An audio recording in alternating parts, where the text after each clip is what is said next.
करवा चौथ माता और विनायक जी महाराज की जय। आज हम आपके लिए करवा चौथ की कथा, व्रत विधि, पूजन विधि, महत्व सभी जानकारी लाए हैं। तो आइए जानते हैं। कार्तिक मास की कृष्ण पक्ष की चतुर्थी को मनाया जाता है। यह पर्व सौभाग्यवती सुहागिन स्त्रियां मनाती हैं। यह व्रत सवेरे सूर्योदय से पहले लगभग 4 बजे से आरंभ होकर रात में चंद्रमा दर्शन के उपरांत संपूर्ण होता है। ग्रामीण स्त्रियों से लेकर आधुनिक महिलाओं तक सभी नारियां करवा चौथ का व्रत बड़ी श्रद्धा एवं उत्साह के साथ रखती हैं। शास्त्रों के अनुसार यह व्रत कार्तिक मास के कृष्ण पक्ष की चंद्रोदय व्यापिनी चतुर्थी के दिन करना चाहिए। पति की दीर्घायु एवं अखंड सौभाग्य की प्राप्ति के लिए इस दिन भालचंद्र गणेश जी की अर्चना की जाती है। करवा चौथ में भी संकष्टी गणेश चतुर्थी के जैसे दिन भर उपवास रखकर रात में चंद्रमा को अर्घ्य देने के उपरांत ही भोजन करने का विधान है। वर्तमान समय में करवा चौथ व्रतोत्सव अधिकतर महिलाएं अपने परिवार में प्रचलित प्रथा के अनुसार ही मनाती हैं, लेकिन अधिकतर स्त्रियां निराहार रहकर चंद्रोदय की प्रतीक्षा करती हैं। कार्तिक कृष्ण पक्ष की चतुर्थी को करवा चौथ व्रत करने का विधान है। इस व्रत की विशेषता यह है कि केवल सौभाग्यवती स्त्रियों को ही यह व्रत करने का अधिकार है। स्त्री किसी भी आयु, जाति, वर्ण, संप्रदाय की हो, सबको इस व्रत को करने का अधिकार है। जो सौभाग्यवती स्त्रियां अपने पति की आयु, स्वास्थ्य व सौभाग्य की कामना करती हैं, वे यह व्रत रखती हैं। यह व्रत 12 वर्ष तक अथवा 16 वर्ष तक निरंतर प्रति वर्ष किया जाता है। अवधि पूरी होने के पश्चात इस व्रत का उद्यापन किया जाता है। जो सुहागिन स्त्रियां आजीवन रखना चाहें, वे जीवन भर इस व्रत को कर सकती हैं। इस व्रत के समान सौभाग्यदायक व्रत अन्य कोई दूसरा नहीं है।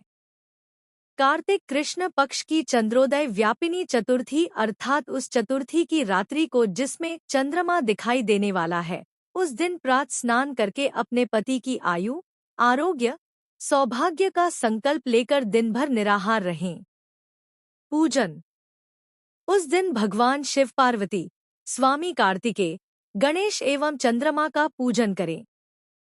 पूजन करने के लिए बालू अथवा सफेद मिट्टी की वेदी बनाकर उपरोक्त वर्णित सभी देवों को स्थापित करें। नैवेद्य। शुद्ध घी में आटे को सेंककर उसमें शक्कर अथवा खांड मिलाकर लड्डू नैवेद्य हेतु बनाएं। कार्तिक कृष्ण पक्ष की चतुर्थी को करवा चौथ व्रत करने का विधान है। इस व्रत की विशेषता यह है कि केवल सौभाग्यवती स्त्रियों को ही यह व्रत करने का अधिकार है।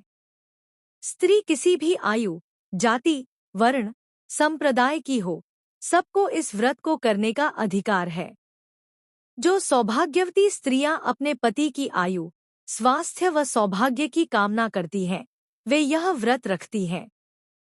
हिंदू मान्यताओं में महावर यानी आलता को 16 श्रृंगार में से एक कहा गया है। करवा चौथ के दिन स्त्रियां इसे विशेष तौर पर पैरों में लगाती हैं।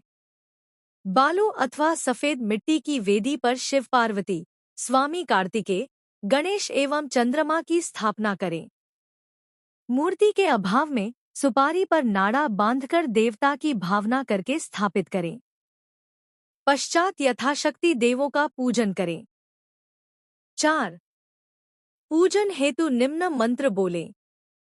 शिवाय नमः से पार्वती का, नमः शिवाय से शिव का, षण्मुखाय नमः से स्वामी कार्तिकेय का, गणेशाय नमः से गणेश का तथा सोमाय नमः से चंद्रमा का पूजन करें। करवों में लड्डू का नैवेद्य रखकर नैवेद्य अर्पित करें। 1 लोटा, 1 वस्त्र व 1 विशेष करवा दक्षिणा के रूप में अर्पित कर पूजन समापन करें। करवा चौथ व्रत की कथा पढ़ें अथवा सुनें। सायंकाल चंद्रमा के उदित हो जाने पर चंद्रमा का पूजन कर अर्घ्य प्रदान करें। इसके पश्चात ब्राह्मण, सुहागिन स्त्रियों व पति के माता पिता को भोजन कराएं। पति की माता को उपरोक्त रूप से अर्पित 1 लोटा, वस्त्र व विशेष करवा भेंट कर आशीर्वाद लें। यदि वे जीवित न हो तो उनके तुल्य किसी अन्य स्त्री को भेंट करें। इसके पश्चात स्वयं व परिवार के अन्य सदस्य भोजन करें। करवा चौथ माता की जय, गणेश महाराज की जय। प्रथम कथा। बहुत समय पहले की बात है। एक साहूकार के 7 बेटे और उनकी एक बहन करवा थी। सभी सातों भाई अपनी बहन से बहुत प्यार करते थे, यहाँ तक कि वे पहले उसे खाना खिलाते और बाद में स्वयं खाते थे।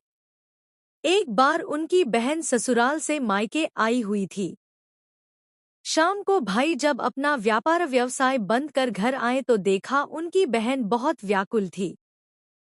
सभी भाई खाना खाने बैठे और अपनी बहन से भी खाने का आग्रह करने लगे, लेकिन बहन ने बताया कि उसका आज करवा चौथ का निर्जल व्रत है और वह खाना सिर्फ चंद्रमा को देखकर उसे अर्घ्य देकर ही खा सकती है। चूंकि चंद्रमा अभी तक नहीं निकला है, इसलिए वह भूख प्यास से व्याकुल हो उठी है। सबसे छोटे भाई को अपनी बहन की हालत देखी नहीं जाती और वह दूर पीपल के पेड़ पर एक दीपक जलाकर चलनी की ओट में रख देता है।